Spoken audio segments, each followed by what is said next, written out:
Now, let us start with a new chapter, Animal Kingdom. In the year 1969, there was a scientist called as Whittaker who has proposed 5 kingdom classification. 5 kingdom classification.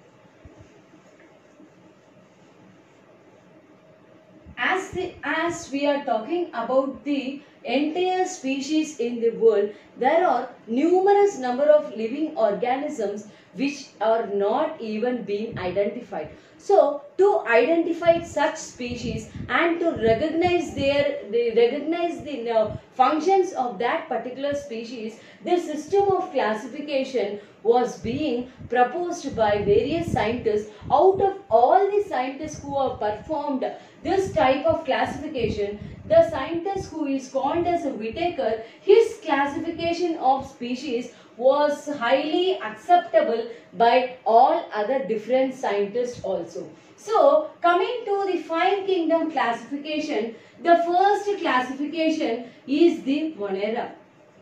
So, what is this Monera? Monera are the species which do not have the prominent nucleus. So, no prominent nucleus.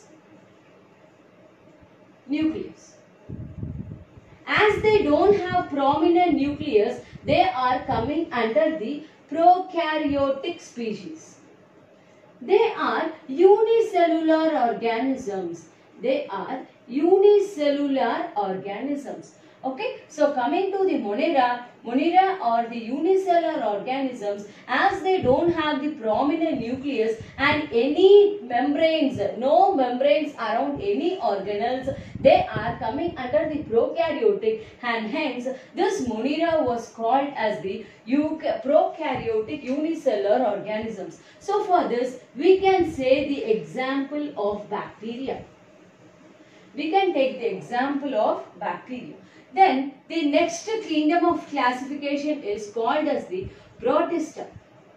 So in case of Protista, this Protista is also again the unicellular species. Okay, so Protista is also again the unicellular species, but the difference between the Monera and Protista is that they have a prominent nucleus.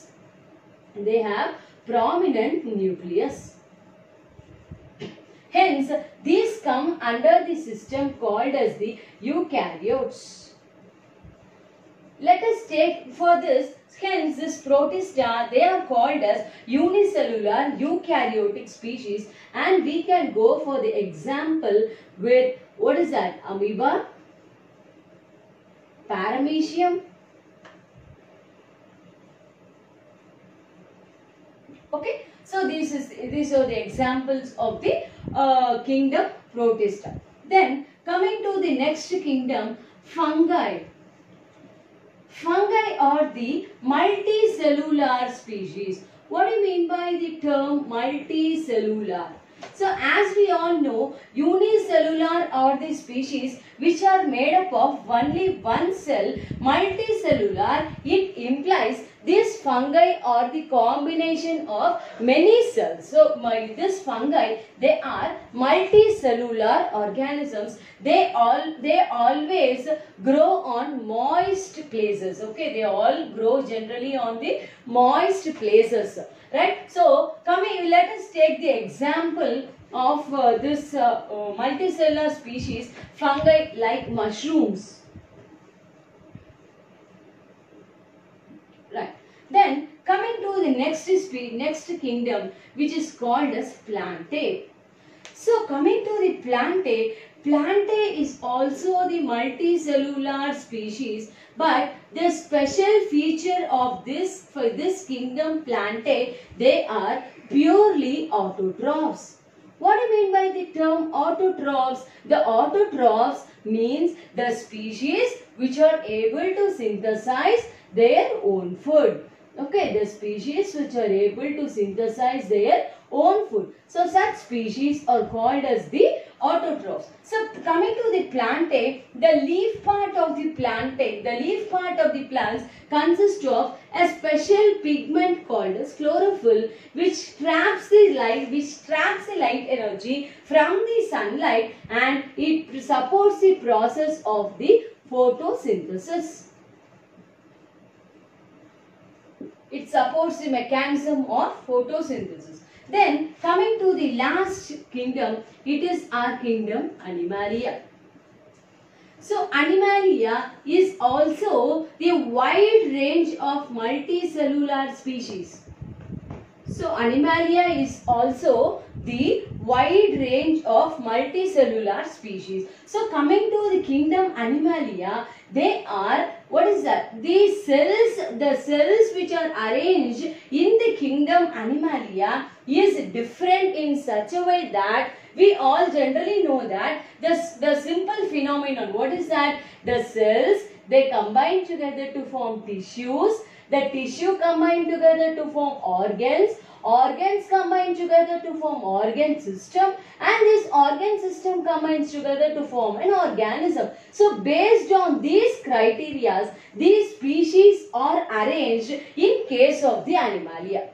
Right? So in case of Animalia, be clear that the arrangement of multicellular species are in the order of cells, cells combine together to form tissues, tissues combine together to form organs, organs combine together to form organ system, and the organ system combine together to form the organisms. See, since this kingdom Animalia is multicellular, we don't have any individual cells performing these similar functions. Okay, so single cell, it cannot perform the function. So what is happening? So the criteria of kingdom Animalia starts from the tissue, and such type of organization of the species which we term as the levels of organization. Okay, so coming to the levels of organization, first let us classify this levels of organization initially as, what is that?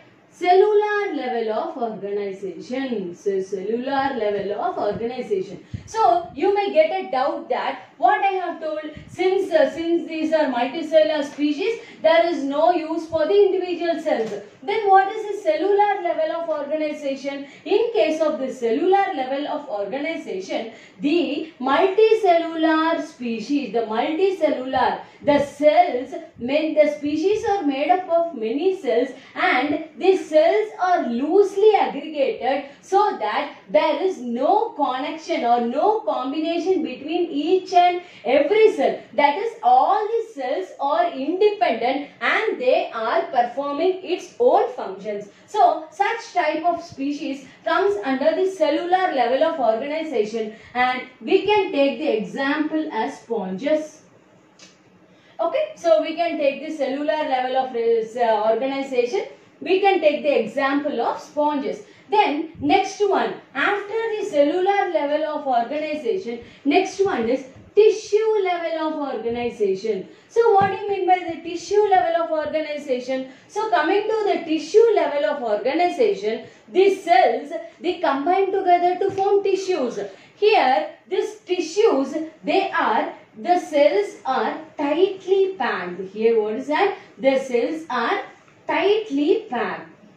Okay, the cells are tightly packed, and this group of cells, they perform the individual mechanism. The group of cells, they perform the individual mechanism, and such type of organization is called as the tissue level organization, and we can take the example of Hydra.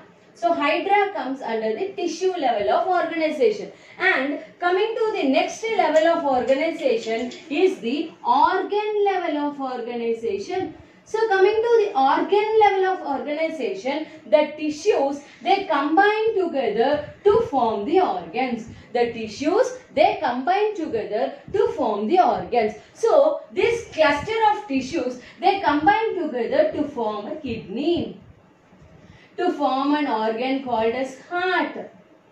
Right? So such type of organs are being synthesized in the next level of organization, and for this we can take the example of flatworms.